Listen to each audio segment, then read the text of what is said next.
Well, hello, everybody. Jambo. It's good to see you. Well, this is a very good-looking group. So it's wonderful to be with all of you. My name is Barack Obama. And in case you didn't know, I want to first of all begin by thanking Kenyatta University for hosting us here today. We are very grateful, and the Vice Chancellor is here. Madam Vice Chancellor, thank you. And before we get started, I want to point out that this is one of our first regional centers for the Young African Leaders Program, the Young African Leaders Initiative, or YALI, that we're doing. As many of you know, this is one of my labors of love here in Africa, an outgrowth of some of the work that we had been doing, seeing the incredible contributions that young leaders were making in so many countries. We thought, let's bring them together and give them opportunities to learn from each other and network and access resources so that they can then, in their home countries, be able to accomplish remarkable things. And so we're really excited about that. So we thank the university for allowing us to use these facilities for these outstanding people. I just gave a very long speech. You're saying it was also too long, is that what you're saying? She nodded. She was all like, yes, it was very long. So, because you just saw my speech, it doesn't make sense for me to give a whole nother speech. I'm really here more to listen and to learn, but I do want to just make a couple of brief remarks at the top, and then what I'm going to do is I'm going to call on a number of you. I've got a few names already to get us started, and then depending on how much time we have, then I'll try to see if I can call on some additional persons. America has historically been a country of people who participate in the lives of their communities and their societies, and it's one of the things that make us, I believe, a great nation. There's a famous French writer named Alec de Tocqueville who traveled to the United States and wrote a very famous book called Democracy in America. And the point that he made in this book during the course of his travels was that what made America a democracy was not just that it had elections, but that it was a society of joiners and volunteers and people who wanted constantly to be involved in making their communities better. And if there was an injustice, they wanted to do something about it. And they would form organizations, and they would form town halls and disseminate information so that what the government did was obviously important. But what was just as important was what individual citizens were able to do to create a fabric of mutual concern and regard and advocacy that would shape government policy and would shape how societies were organized. And almost all the progress that America's made in expanding freedom and opportunity has grown as a result of that bottom-up civic participation. The civil rights movement, the women's rights movement, the movement most recently to make sure that our gay and lesbian brothers and sisters have equal rights, the movement to end wars in some cases, the movement to provide better resources for poor children. And there was the halfway house movement and the movement to the settlement house movement, rather, and to make sure that children and orphans were properly cared for, the movement to public education and public universities.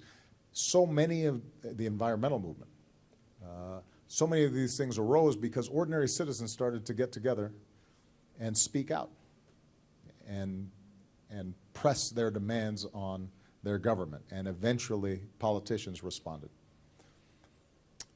And I got my start in public life not as an elected official, but as a community organizer in a poor neighborhood in Chicago. And I would work with churches and community groups to try to improve the school system or bring affordable housing.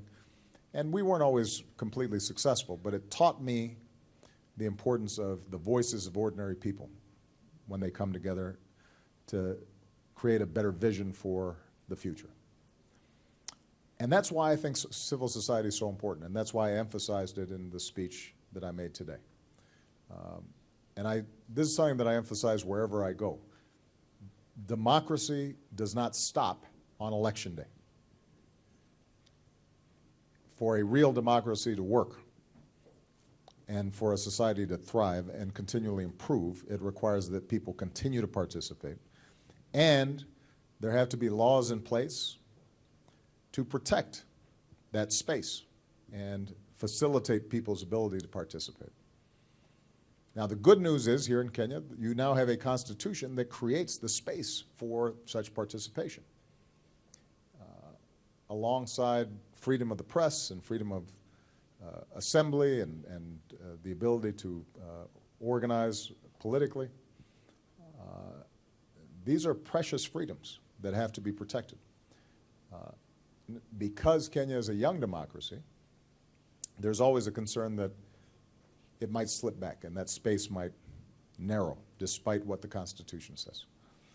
And I just want to say part of the reason why it's important for me to be here today is to send a message that we in the United States at least believe that civil society is important, and we want to continue to affirm it, and we want to listen and hear what it is that ordinary citizens working together have to say about their communities and about their lives. And if Kenya can continue to cultivate those habits of participation and citizenship and freedom, then the country is going to be better off, and it's going to continue to make progress for all people and not just some. Okay? So, with those opening remarks, what I want to do now is just open it up for conversation. And I have in my hand some names to call on. I may not get through all of them. I think you've been instructed to try to be relatively brief. In some cases, what I'll do is I'll respond right away to the comments. In some cases, I may wait and respond at the end. But this is designed not so much as a town hall to ask me questions. It's more designed for you to give me a sense of the things that are important to you so that I can learn, and because I think this is going to be televised, so that the Kenyan people as a whole can hear as well. And the only thing I would ask is that everybody be respectful. And one of the rules of good civil society, I believe, is that you're respectful of the people who disagree with you. And that's part of what makes civil society work. If you can have civil disagreements and you can listen to each other and not just shout, that's what creates an environment that leads to progress over the long term. And the only other thing I'm going to do is, because it's warm, I'm going to take off my jacket. You're free to do so as well. This is pretty relaxed. But okay. So, and we've got a few topics where we've got some civil society organizations that are already working on some of these issues. And one of the topics that hasn't gotten a lot of attention during my trip, but I consider very important because it's part of Kenya's heritage, but it's also part of global heritage. And that is the issue of wildlife trafficking, where active citizens are really making a difference. And I'm going to call on Tom Lalampa of the Northern Rangelands Trust to tell us about what he's doing. Thank you very much, Mr. President. I work for Northern Rangeland Trust, NRT, an umbrella community organization currently supporting over 30 community-based conservancies. We've had a lot of successes and challenges as well, but I just want to mention two high-level impacts. One is that we've been able to develop a model of a community conservancies that's unique, that has proven very successful, now widely accepted by the national government and the county governments. And what the model does is that, first and foremost, it's grassroots rooted. It's formed by the local communities, by the elders, the women, and the youth in the villages.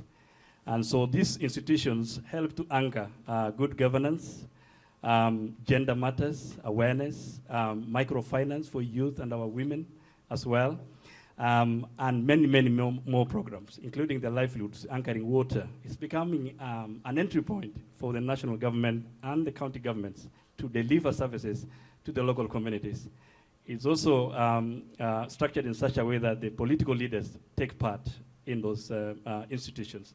So there are local community institutions registered with the government, and it's just amazing because they are creating a platform for dialogue, a platform for communities to decide where they want water, where they want health, where they want, what they want to do on the matters of even grazing. The second high-level impact, Mr. President, is getting conservation to drive peace and conflict resolution in northern Kenya. In northern Kenya, peace and security is quite elusive for many reasons. One is because of the illegal firearms. Secondly, it's just because of the nature of the mistrust amongst our ethnic communities. And thirdly, also because of the scarce natural resources, pasture, water for our cattle. And so we've managed to get the conservation to drive peace and conflict resolution in northern Kenya.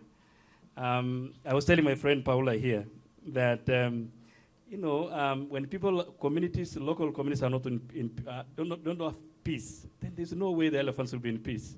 So as well, and so, but just want to say, Mr. President, that all that has been made possible through the support of the U.S. government, and in particular through the USAID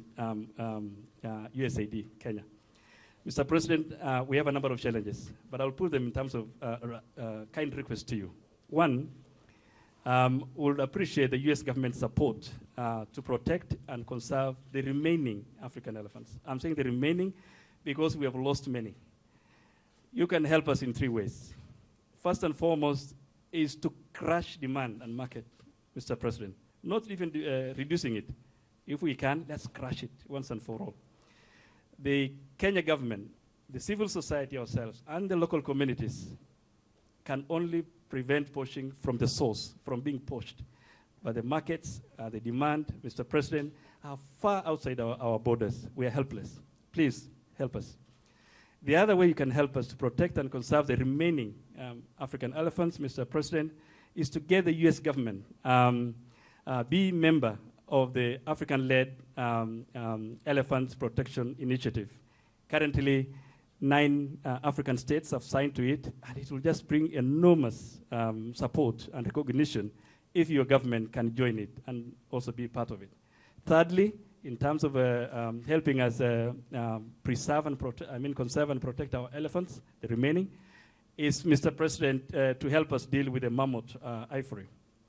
The second request that I think will benefit all of us here, Mr. President, my request also is that if possible, we know resources are scarce all the time, but our humble request to the U.S. government is to increase the international support for the international programs. And in mind, I'm talking about the USAID of this world and any other U.S. government-related development agencies, because it's from that pot that we are going to support conservation, we are going to improve livelihoods, we are going to support governance. I always have a feeling that, the USAID's offices, wherever they are in Africa and in the world, they get massive applications. And they can only deal with much. Lastly, Mr. President, I must admit the fact that the embassy's office, the USAID offices have been very engaged with us and extremely supportive. Thank you so much, Mr. President. Thank you. Well, let me just say, first of all, Tom, that you're an eloquent spokesman for your cause, and that was an excellent presentation. The second thing I have to say is that everybody's going to have to be briefer than Tom. Just because I want to make sure that I get as many comments as possible.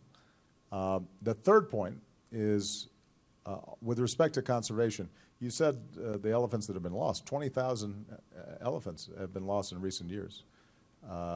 And part of the reason why civil society has to be mobilized around conservation is that if people have a choice, if they see a false choice between their own livelihoods and conserving animals, then the animals will lose. If they're organized so that they see that preservation and conservation enhances their lives, then we win because they feel ownership and they will participate. And that's why the organizations that you're putting together are so important. We've got another person just on this issue before we move to another issue. Paula Kahumu, right here.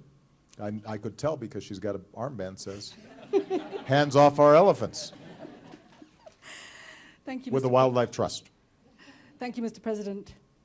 First, on behalf of all of the conservation community, and there are several people in the room, thank you so much for your initiatives on the African elephant in particular. More than 30,000 elephants are being killed every year in Africa. That's one every 15 minutes. Your grandchildren may never see elephants. I love elephants. I want the whole world to fall in love with elephants. And I started this campaign, Hands Off Our Elephants, under my organization, Wildlife Direct, with the First Lady, Margaret Kenyatta, to empower and mobilize Kenyans, Africans across the entire continent to save elephants. They are our heritage, they are our identity, and it's our duty. And it's not just Africans who benefit from this. The whole world benefits. It's not been easy, but our work has really led to a change in the hearts and minds of Kenyans and also the laws. We've been at the center of judicial reforms in this country. Our work has led to the arrest of one of the most, what would I say, notorious suspected ivory kingpins, Faisal Mohammed Ali. For the first time in Kenya, an ivory trafficker is behind bars, and that's thanks to support from your embassy through Ambassador Godek and many other organizations. And while we're succeeding locally in Kenya, poaching is down. The problem across Africa is escalating, and the demand for ivory is actually exploding. We're dealing not with a wildlife crisis alone, we're dealing with international wildlife crime, and that's why my organization goes after traffickers. We're dealing with people who are funding terrorism, and we're dealing with a crime that is fueled by corruption. So we have two requests. The first is that you take this message back to the American people. We're often asked, how can we help? It's simple. Tell American people, don't buy ivory. It's the simplest way to help. Secondly, we request that the USA takes a lead in pursuing international wildlife traffickers with the same vigor and rigor that you apply to money laundering and drugs crimes. And we believe that this can be done through strengthening your mutual legal assistance role, not just in the demand countries, but source countries and transit countries. Because we know that the number of people involved in this crime is actually relatively small compared to those other crimes. And so we can crush this very quickly and end the war and save elephants for all of humanity. Thank you. Thank you. Well, as you may have noted, yesterday one of our announcements was to be even stricter with respect to any ivory sales inside the United States. I mean, we really are cracking down on that. And with respect to the international networks, you're absolutely right that there's a connection between corrupt officials getting paid, criminals being armed, and the ivory trade. So you have this this linkage that should be of concern to all of us, and it's international in scope. Most recently, the United States is involved in negotiations with the Asian countries, the Asia-Pacific region, something called the Trans-Pacific Partnership. One of the things we're trying to accomplish in the trade agreement is for many of these countries with still strong demand for ivory to start getting much more serious about the enforcement of their laws and have it embedded in the trade agreements that we initiate. So hopefully we'll be able to influence not just what happens in the United States, but also in some of the areas where the demand is heaviest. Good. Another topic where we've seen some progress, and this is something that's close to my heart because I've got two daughters, and close to Michelle's heart. She's been involved internationally trying to highlight the issue of girls' education with what we're calling the Let Girls Learn initiative that involves many of our international agencies, is the issue of girls' education. Obviously, I've made a big emphasis of that in my speech here today. So we've got a couple of people to talk about some of the work that's being done through civil society on this issue. And I'm going to start with Kennedy Odede, Shining Hope for Communities. Mr. President, it's my pleasure and privilege to meet someone like you who believes in grassroots change. You and I, we share one background that you did social work in Chicago, and I'm doing it in Kibera slums, where I grew up, and also Mathare. I grew up in a slum whereby it's really hard to make it. There's no hope, no dream. Many young men end up become crime. It's easy for them to be vulnerable to join even terrorism because they don't have a dream. There's no hope in them. Mr. President, I was really having a hard time in my community, but we said enough is enough. And yes, we can. We came together with a soccer ball, and that became a movement that really circled around girls' education. We built the first school in the slum of Kibera called Kibera School for Girls, and then started providing social services to men too. And that became a very well changing. But my challenge here is that how do we take a grassroots thing like this into across Africa, and by having more partners joining that? Thank you so much.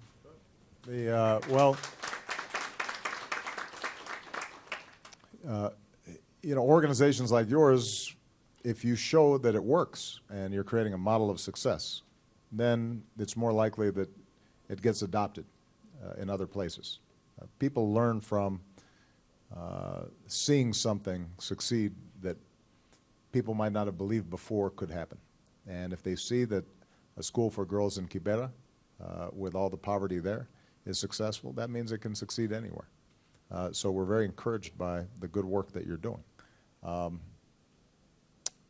Now, we also have with us Lynette Momposhi.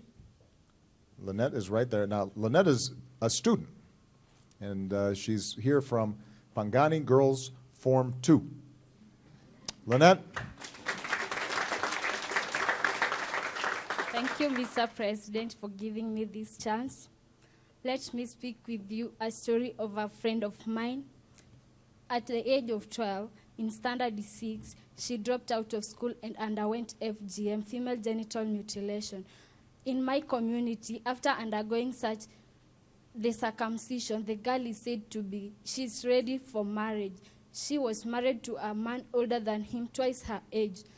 And now at the age of 15, she has 2 children. She's not able to cater for them, for their education. She milks the cows in the morning and sells the milk so that she can have something to give to the children.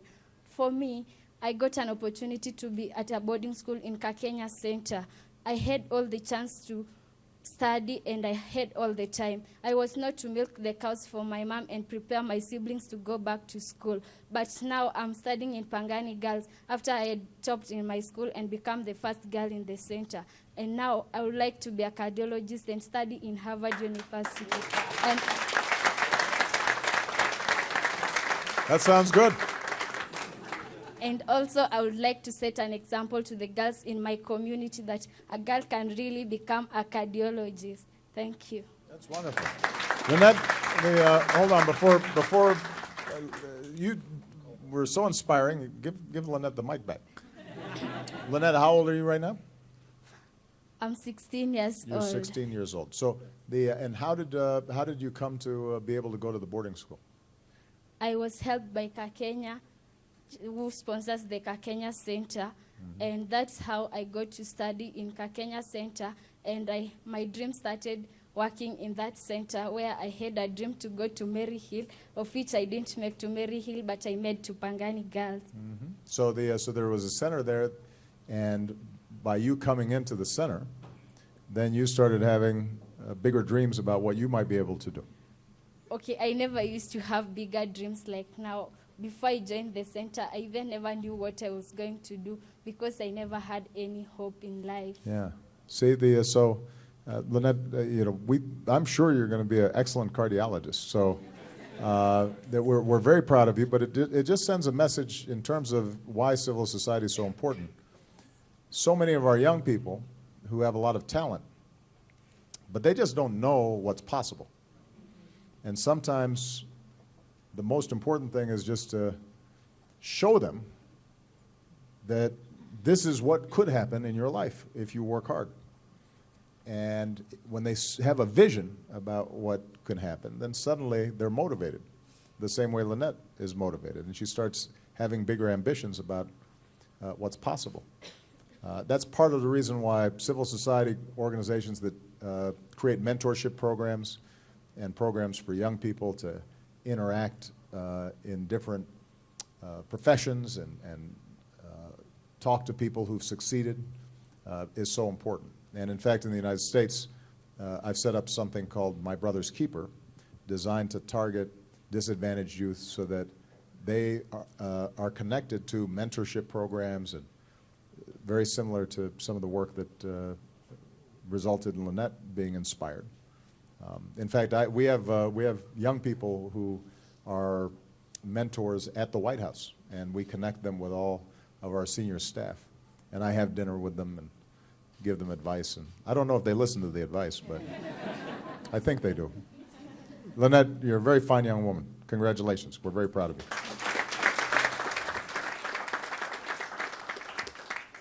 So one of the issues, obviously, that's been of concern lately in Kenya is terrorism.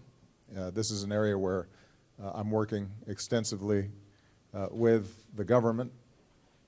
This is something that we're concerned about internationally, and obviously, given what happened in places like Westgate and Garissa, Kenya is a source of concern as well.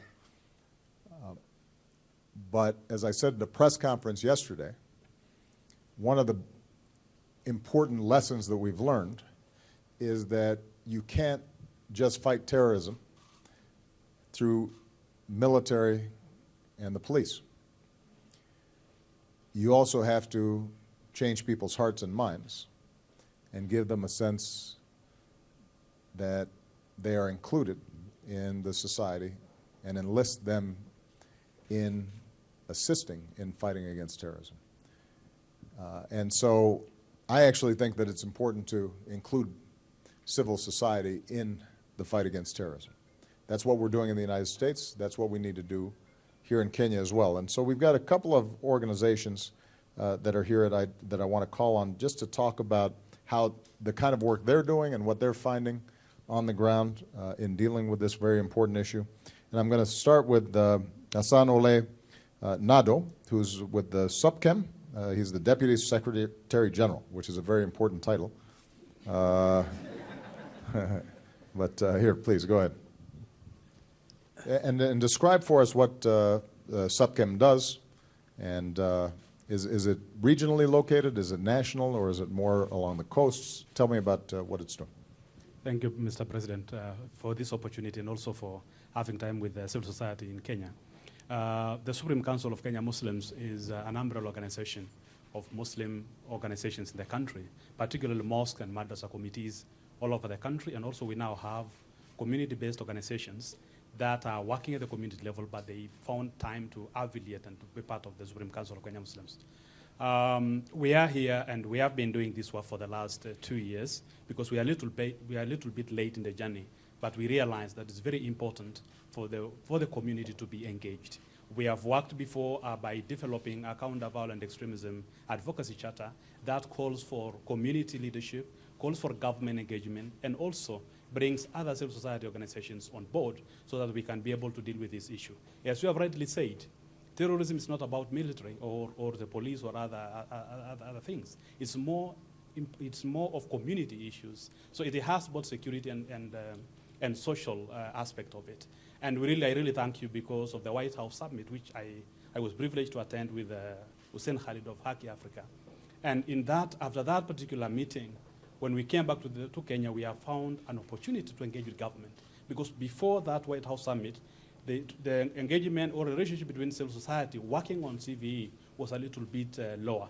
But thanks to that conference, that really opened up the government to engage with civil society. Through that meeting, actually, we have been able, as civil society, to engage government in the development of a national counter-violent extremism strategy. And I hope the government will be launching the strategy very soon.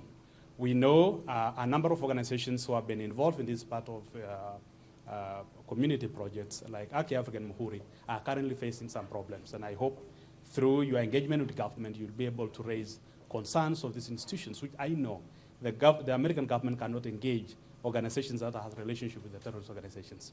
And that is one of the things that we really think it is important to protect institutions or individuals who are engaged in this particular work.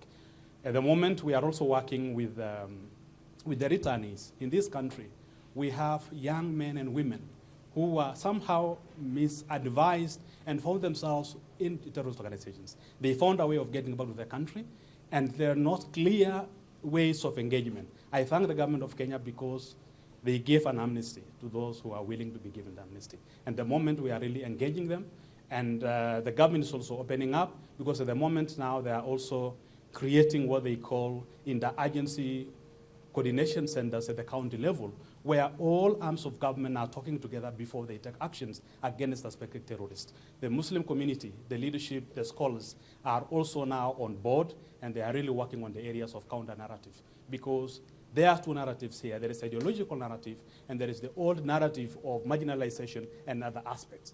As much as we talk about perceptions in the narrative of marginalization, there are real issues that we are calling the government to address those issues. One of the issues is the lack of identification documents for young people. I think it is very important that that issue is addressed. We have a collapse of the education system in the entire Northeast because of terror organizations. And I hope, as we struggle to find ways and answers of how to deal with this problem, it is important for USAID, which I know they have done quite a lot of work in this country, to consider getting into education much more by engaging communities, so that communities can run community-based organization education systems in the Northeast, so that we avoid getting terrorists of tomorrow.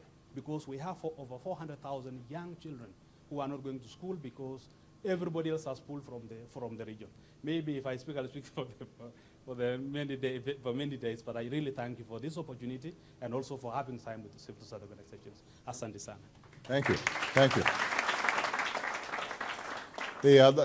Before you give up the mic, let me just ask you a question. I'm glad that because of the White House summit that we had on countering violent extremism, that there was a more constructive conversation that was taking place. I think the point that you make is so important, which is reaching young people early. What I hear you saying is that one of the problems that exists in certain parts of the country now is because of fear in some cases, and some of the existing structures not operating as well as they should, that you just have children who don't have access to educational resources and a structure, and then that makes them more vulnerable to recruitment into an organization that can give them some sense of purpose or meaning, even if it ends up being a very negative one. Is that what I'm understanding? Yeah, it's actually, that is what it is, because as, after the unfortunate terror attacks of Mandera and later on the university in Garissa, those who were targeted, because those who were targeting were doing it deliberately to create interreligious tension in the country. So we have those people who are non-Muslims from the region pulling out of the region because they feel it's no longer safe for them to remain in that region. But by pulling out, the region has been exposed because it doesn't have adequate resources to address this gap that has emanated. So to me, I think one of the things that we need to consider is we need to build local organizations that can really bridge the gap at the community level, because it's more sustainable because there are communities at the lower level. Okay. Yeah. Thank you. That's very useful. Somebody else I want to hear from is Fazia Abdi Ali, who's with Women in International Society. Yeah, thank you. Fazia. I must start by congratulating you. The speech was really, really good because it really advocated for issues of women, which is an area of passion. I'm not speaking as wives today. I'm actually speaking as Sisters Without Borders, because I chair a platform of very inspirational women who work every single day in the field of peace and security, in particular countering violent extremism. So the women come from different parts of the country, from northern Kenya, from the coastal region, even here in Nairobi. And our engagement is all towards ensuring we have a peaceful society. We empower women from the household level to understand prevention, to understand early warning signs of radicalization of their kids, to look at prevention towards stigma that is associated with those mothers whose kids have actually joined violent extremism, or even their spouses. We also look at empowering them through support groups where they can have a space to engage with other like-minded people and even learn from each other. And we also ensure that these cross-border engagement between those within northern Kenya and those within the coastal region, so that they don't feel alone in this whole concept of violent extremism. What is normally important for me is when it comes to issues of peace and security, engagement with women is still minimal, and we are still playing catch-up. When we are pushing for 2/3 even within our own parliamentary systems, we're not looking at what these 2/3 will be doing. And for us, we are pushing towards them having some concrete things that they will talk about within parliament. And in particular is the issue of education. Because for the women in northern Kenya, their children are actually not going to school. They're not getting quality education. And as Hassan has said, this ends up becoming a society that has young people who are not well educated and are more susceptible to violent extremism. Secondly, it's the issue of the economy. In places such as the coastal region, this has affected the economy, and this trickles down to the household level, and it affects the woman's own economy within that structure. So how can we have even these conversations going high? And we try and link this to the national level. We also ensure that these discussions around policy on prevention has a gender lens, because the reasons why boys join and the reason why girls join is very different. But when we are searching for solutions and policy, we try and group them together. So sometimes even when we are looking at issues of amnesty, we are not really opening up that space to understand if we are going to put up a rehabilitation center, how do we make it different from, when engaging with the boy and when engaging with the girl. So that is very critical for us. One key thing I would love to put across is you started the conversation, the White House conference in February, and it brought a lot more conversation here through the regional conference we had. And I wanted to elevate that in terms of ensuring it's more sustainable so that it pushes away from just discussion, is to push for a hub that can be placed in Africa. The hub we have is actually in the UAE, the United Arab Emirates. This is the Hidayah Center, which is useful for research and ensuring there's more conversation around how private sector gets involved, how civil society and governments can come together. But we don't have such hubs in Africa. So in most cases, when you hear about capacity building of CVE, we have to go outside Africa to get this capacity building. So why not actually start thinking about either expanding the global center to have a hub in Kenya or somewhere in Africa for easy access for even the grassroots initiatives and civil society to also be engaged. Thank you. Thank you. That was an excellent presentation. Thank you. And I will very much take your remarks under advisement in terms of the possibilities of setting up a hub. The idea of women being actively engaged in countering violent extremism is absolutely critical. Mothers tend to be more sensible, and I'm just telling the truth. And obviously, the younger we're reaching, children, and giving them the sense that violence is not the right path. And that's being reinforced by their primary caregiver, which typically is the mother. And the idea of peer-to-peer support, but also some peer pressure in terms of making sure that mothers are involved in steering their children in the right way. I think that's a wonderful model. Very exciting. I just learned something there. So I've got a little bit more time. What I'd like to do now is I'm just going to call on some people. But I'm not going to be able to call on everybody. So I just want to say in advance. But I'm going to start with this young lady right there in the sweater. Yeah. And please introduce yourself. Thank you, Mr. President. My names are Grace Atieno Dirikwa. I am the CEO for Kamak Girls Initiative. Kamak Girls came about because of a problem. I came from a family that had 45 children. Out of it, 35 were living. Out of the 35, 20 were girls, 15 were boys. And out of the 20 girls, only 11 went to school, 4 of them up to secondary, and 1 now up to the PhD level. So my father was really for education. He really tried his best, but when he passed away on 2004, I realized as a bigger girl, number 3, that I had work to do. To follow these girls who dropped out of school and see that they can live a more meaningful life towards education, health, and economic development. So I gathered the 4 girls who were with me, and we started visiting them and find out how they are living. Right now, I've managed with my 3 sisters to take 2 to the university. 1 has completed and has gotten a job. 1 is in the 3rd form. 2 to diploma level. 1 of them we pushed and we opened an ECD school where she was married. And the other one went to forest school. And to point, 1 of them where she was staying is so rural. She reached class 8 and she has opened an ECD school. Excellent. Our next step is to evaluate. When we evaluate, we get girls of their range so that they can see what these girls have done and also help the girls in the particular area. Okay. Yes, and apart from that, I'm a nurse. I've worked for 34 years, but I'm not gone very far because I started building our children from the word go when I started working in 1981.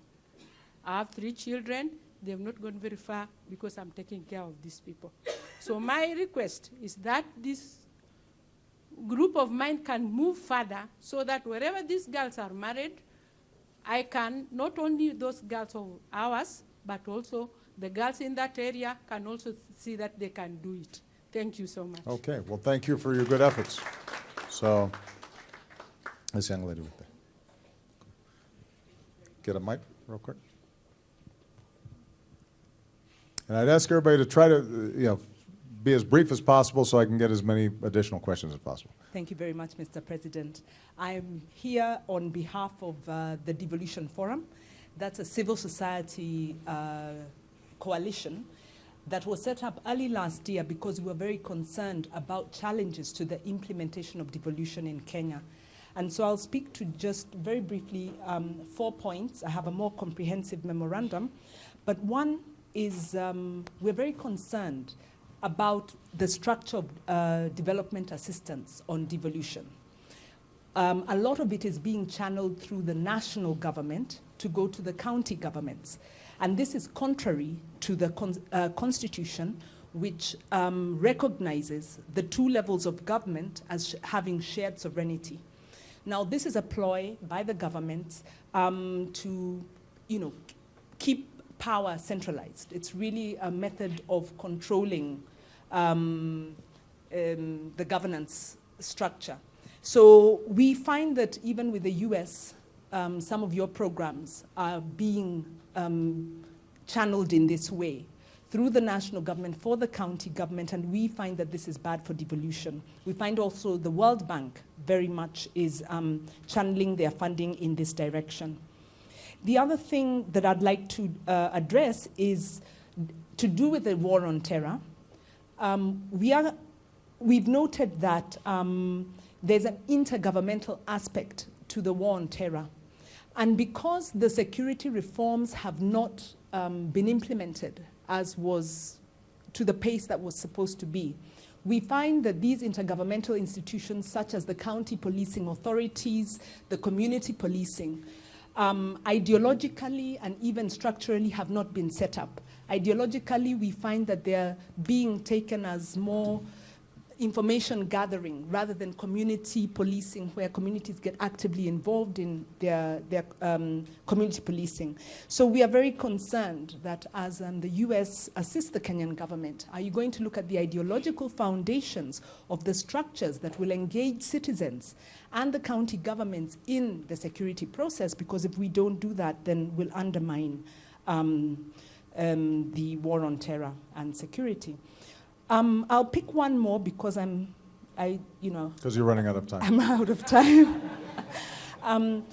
There's a trend in Africa where the civic space is being closed, and we're looking at countries like Rwanda, Ethiopia. We're looking at our own country, and we're wondering what's the response of the US government. We heard your excellent remarks and sentiments, but of course you are working with a government that has demonstrated an intent to close the civic space.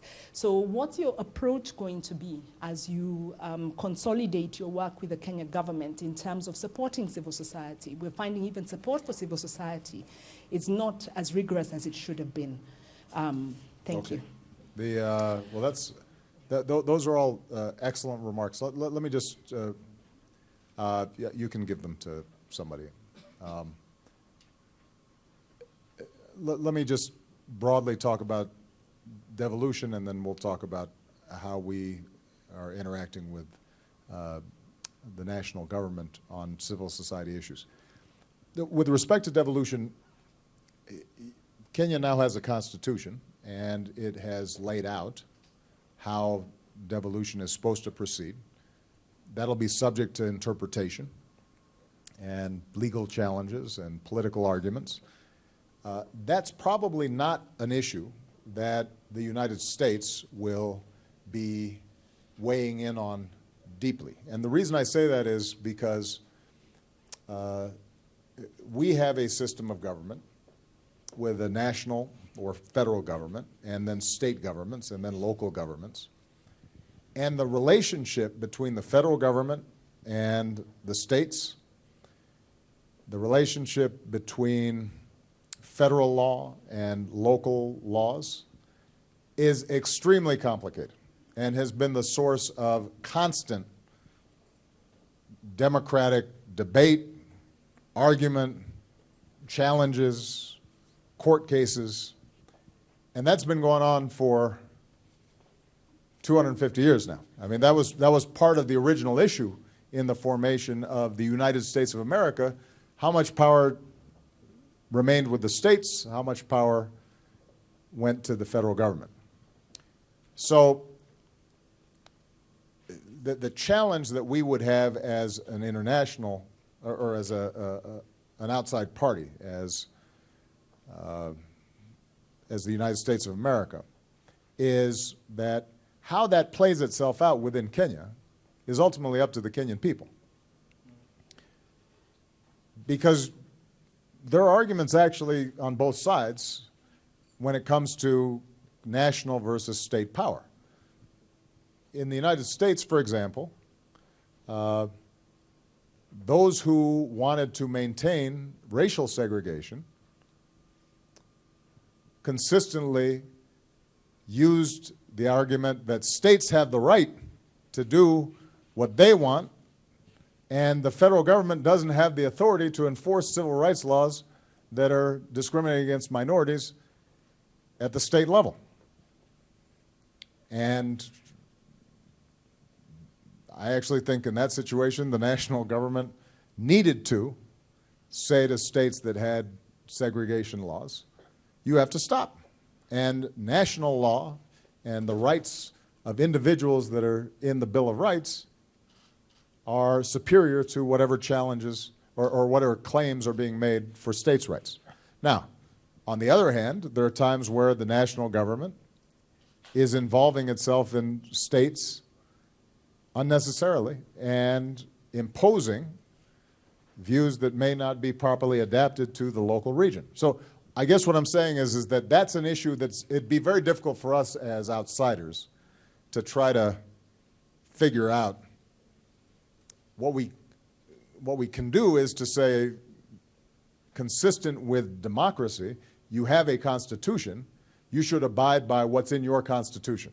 And you can make your own decisions about the systems that you want to arrange and the balance between federal and state power or local power or counties.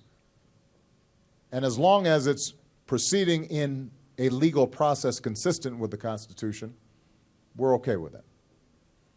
So I just want you to be honest, that's not probably an issue where I'm going to be asking the Ambassador of the United States to get deeply involved in. Because it's just too complicated. Every country is going to be different in terms of finding that balance. Now, the issue of civil society is different because we do believe that if you have laws that restrict people's ability to organize and speak out peacefully and participate in their government and petition their government, if those become too restrictive, then that in any society contradicts the basic premise of democracy. And I recognize that there have been some concerns about some of the laws that have either been proposed or are being interpreted in ways that appear to restrict the legality of certain activities by certain groups. Rather than to say specifically what we're for and against, because frankly, I don't know all the details, what I will say is this: we will look suspiciously on laws that say certain peaceful groups can't operate just because they might be critical of the government, for example. I mean, our bias as a country and in our foreign policy is to say that if a group is peacefully organizing and advocating for issues, that they should be able to do so without excessive government interference. Now, if the groups are violent, then that's a different issue. But you heard me in my press conference yesterday. I don't want counterterrorism to be used as an excuse then to crush legitimate dissent. And we will guard against that as well. So we have every intention to work on a whole range of common interests with the Kenyan government. There are areas where we have a complete agreement, and we will work through the Kenyan government in order to accomplish those common goals. We want to be helpful and supportive of the national agenda, but we'll also be working with NGOs and local organizations at the local level. Many of the organizations that are here we have been supporting. And what we'll do is we'll make sure that